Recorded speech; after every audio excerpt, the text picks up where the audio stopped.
Friends, I hope कि सब अच्छे होंगे, अपने घर पे होंगे, फिट होंगे, हेल्दी होंगे और क्वारंटीन को एंजॉय कर रहे होंगे। आज हम लोग आए हैं लेटेस्ट क्लास के साथ और आज हम लोग पढ़ेंगे इकोनॉमिक्स। इकोनॉमिक्स आज के टाइम पे बहुत ही ज़्यादा इंपॉर्टेंट चीज़ है। मैं इस वजह से ये कह रहा हूँ क्योंकि आज आप जैसे देख रहे हैं कि हम लोगों का जो हमारी सोसाइटी कैसे हम लोग अब इन्वेस्टमेंट की तरफ बढ़ रहे हैं, कैसे हम लोग जो इकोनॉमिक चीज़ें होती हैं उन पर हम लोग ज़्यादा ध्यान दे रहे हैं। तो आज हम लोग जो है बेसिक इकोनॉमिक्स इकोनॉमी क्या होती है उसके बारे में हम लोग सीखेंगे। जो आपकी बुक है माइक्रो इकोनॉमिक्स और मैक्रो इकोनॉमिक्स, हमने उसको थोड़ा सा मिक्स करके एक बेसिक सा एक आपको बना के हम लोग आज हम लोग आपको पढ़ाने जा रहे हैं, जिसमें आपके सारे के सारे डाउट्स पूरी तरह क्लियर हो जाएंगे। इसकी गारंटी मैं लेता हूँ। बहुत ही सिंपल तरीके से आपको आज हम लोग समझाएंगे, आप बिल्कुल आपके दिमाग में बैठ जाएगा। आपको बस एक बार जो इम्पोर्टेंट चीज़ है वो हमने सारी नोट करके रख दी है और इसे हम लोग एक स्टेप वाइज करते हुए एक्सप्लेन करेंगे आपको। तो स्टार्ट करते हैं आज हमारी क्लास।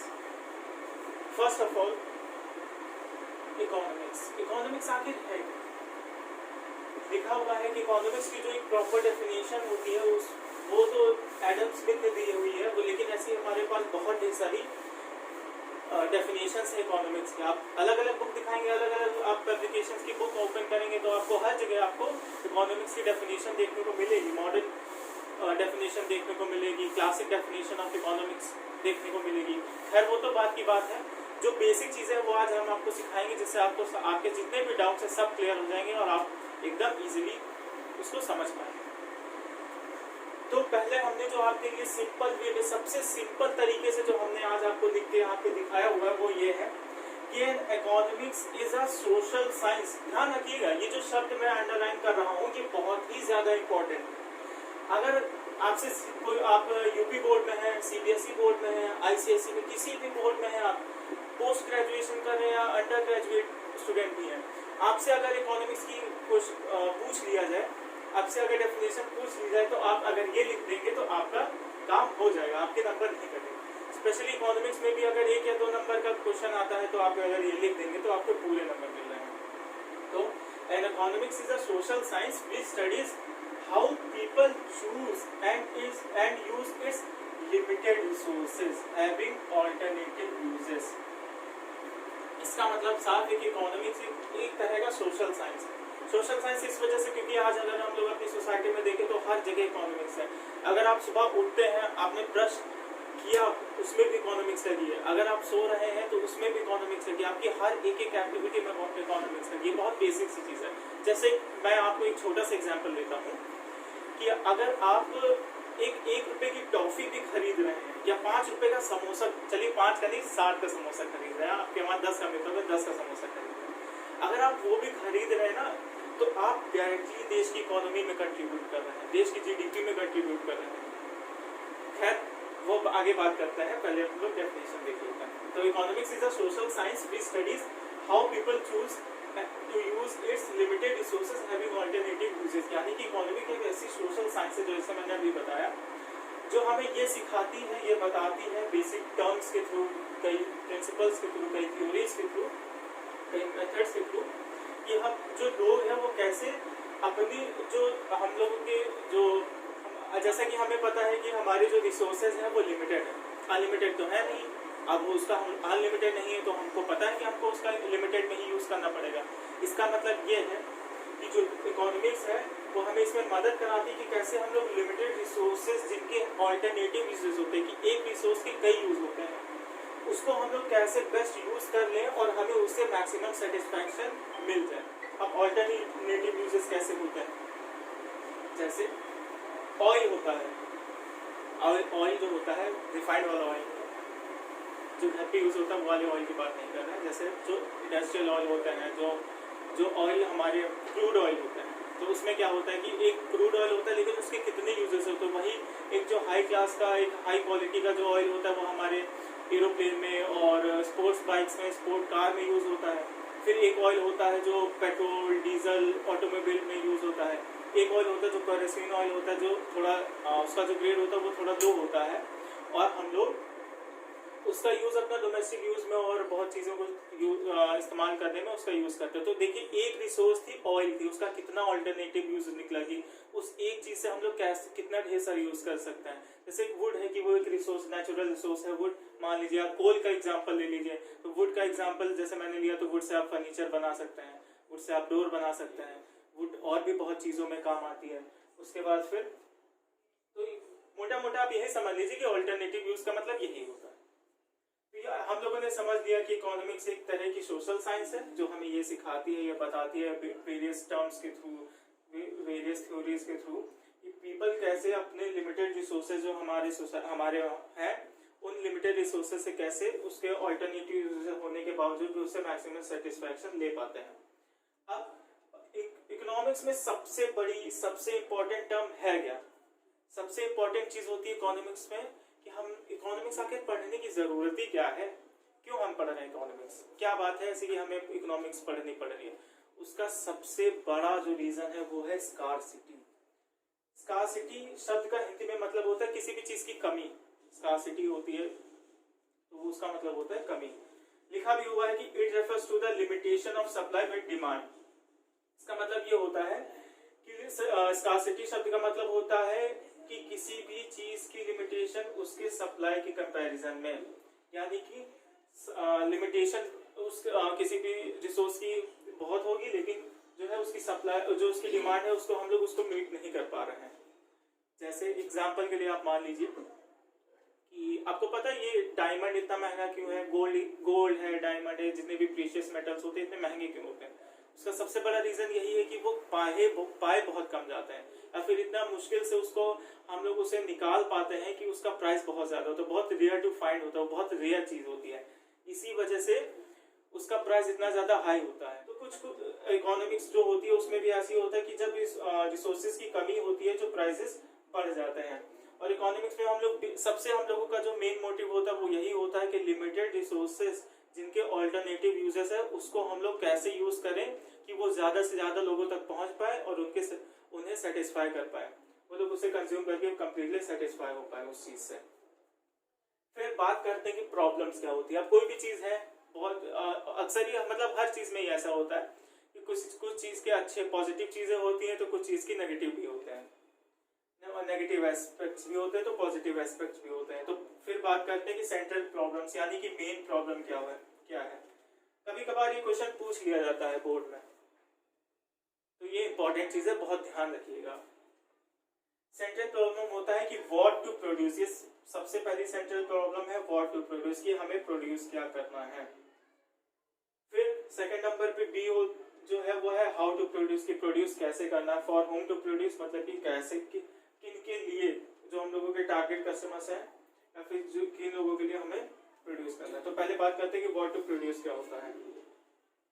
व्हाट टू प्रोड्यूस की अगर हम बात करें तो इसमें हम लोग ये चीज डिसाइड करते हैं कि हमें क्या प्रोड्यूस करना है। व्हाट टू प्रोड्यूस में हम लोग ये देखते हैं कि हमें प्रोड्यूस क्या करना है। एग्जांपल के लिए आप मान लीजिए कि अगर आप एग्रीकल्चरल आप मशीनरी बना रहे हैं तो उसमें जो टूल्स लगेंगे, इक्विपमेंट लगेंगे, वो तो आपको भाई उसी तरह के यूज करने पड़ेंगे। अगर मान लीजिए कि आपकी बिस्किट की कंपनी है, बिस्किट का बिजनेस प्रोडक्शन है, बिस्किट का बिजनेस प्रोडक्शन है और आप उसको प्रोड्यूस कर रहे हैं, तो वाजिब सी बात है कि आप इंडस्ट्रियल टूल्स को लेके आएंगे नहीं, आपको मशीन तो बनानी नहीं है। अरे भैया आपको तो बिस्किट बनाना है ना, तो आप मैदा लाएंगे, चीनी लाएंगे, दूध लाएंगे, उससे बनाएंगे ना। तो पहला प्रॉब्लम यही है कि व्हाट टू प्रोड्यूस, क्या आखिर हमें प्रोड्यूस क्या करना है। पहले तो हमें यही जानना चाहिए कि हमें प्रोड्यूस क्या करना है, उस हिसाब से हम लोग करेंगे काम। फिर होता है हाउ टू प्रोड्यूस, यानी कि कैसे प्रोड्यूस करना। चलिए हमने मान लिया कि जो है बिस्किट ही बनाना है, हम बिस्किट बना रहे हैं, लेकिन हमको किस तरह का प्रोडक्शन, अपना जो प्रोडक्शन लाइन है वो किस तरह की रखनी है, उसकी मैन्युफैक्चरिंग किस तरह से होनी है। मतलब कि ये है कि बिस्किट अगर हम बना रहे हैं तो हम लोग लेबर इंटेंसिव टेक्निक अपनाएंगे, यानी कि ज़्यादा लेबर रखेंगे, कम मशीनरी रखेंगे, या फिर कैपिटल इंटेंसिव प्रोडक्शन रखेंगे, यानी कि ज़्यादा मशीनरीज रखेंगे, कम लेबर रखेंगे। किस तरह का हम लोगों का प्रोडक्शन का तरीका होगा वो ये डिसाइड करता है। फिर होता है फॉर होम टू प्रोड्यूस, यानी कि हमें प्रोड्यूस किसके लिए करना है। ये बहुत ज़्यादा इंपॉर्टेंट चीज़ होती है कि किसके लिए हमें प्रोड्यूस करना है। फॉर एग्जांपल कि बेबी जॉनसन का अगर हम एग्जांपल ले लें तो आपको भी पता, सबको पता है कि आपने खुद ही यूज़ किया होगा, आपकी मम्मी ने आपके लिए यूज़ किया होगा बचपन में, कि बेबी जॉनसन जो होता है वो बेबी प्रोडक्ट्स बनाता है। तो उसमें क्या होता है कि उन्हें पता है कि हमारे जो टारगेट कस्टमर्स हैं वो मतलब बेबी हैं और हमें जो प्रोडक्शन रखना है वो उन्हीं से ओरिएंटेड रखना है। तो उन्हें पता है कि उनको किस तरह का प्रोडक्शन करना है। लेकिन अगर उसी की जगह हम एक एग्जांपल ले लें, जैसे कि देखो हम बियर्डो का एग्जांपल ले लें। आप सबको तो पता होगा कि क्या ब्रांड है वो, बहुत 75% प्रमोशन।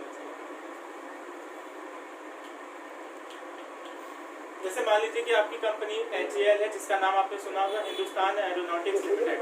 उस तरह की अगर कंपनी है तो आपको पता है कि आप प्लेन बना रहे हैं, हेलीकॉप्टर्स बना रहे हैं, इस तरह की चीज़ बना रहे हैं, तो आपका प्रोडक्शन किस तरह का होगा।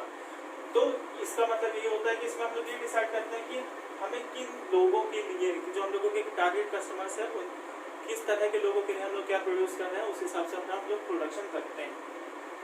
फिर बात आती है वाइटल प्रोसेसेस। वाइटल प्रोसेस मतलब इंपॉर्टेंट प्रोसेसेस क्या होते हैं इकोनॉमी के। तो पहली बात तो ये चीज़ हमें ध्यान रखने वाली है कि एक इकोनॉमिक एक्टिविटी क्या होती है और नॉन इकोनॉमिक एक्टिविटी क्या होती है। बेसिक चीज़ सीखने के लिए आपको ये चीज़ जाननी बहुत ज़रूरी है।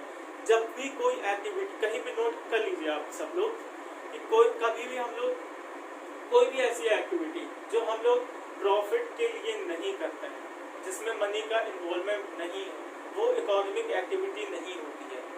जैसे आपकी मदर आप रहती है, सुबह शाम आपके लिए सुबह आपके लिए खाना बनाती है, रात में आपके लिए खाना बनाती है, घर का सारा काम करती है, लेकिन उन्हें क्या कोई किसी प्रॉफिट के लिए वो कर रही है? नहीं, तो वो एक इकोनॉमिक एक्टिविटी नहीं होगी। लेकिन अगर मैं अपनी बात करूँ, मैं यहाँ से जाता हूँ किसी मार्केट में अपने लिए शर्ट खरीदने, मान लीजिए मैं उसके लिए प्राइस देता हूँ, मैं उसको खरीदने के लिए प्राइस कुछ पैसा होता है, वो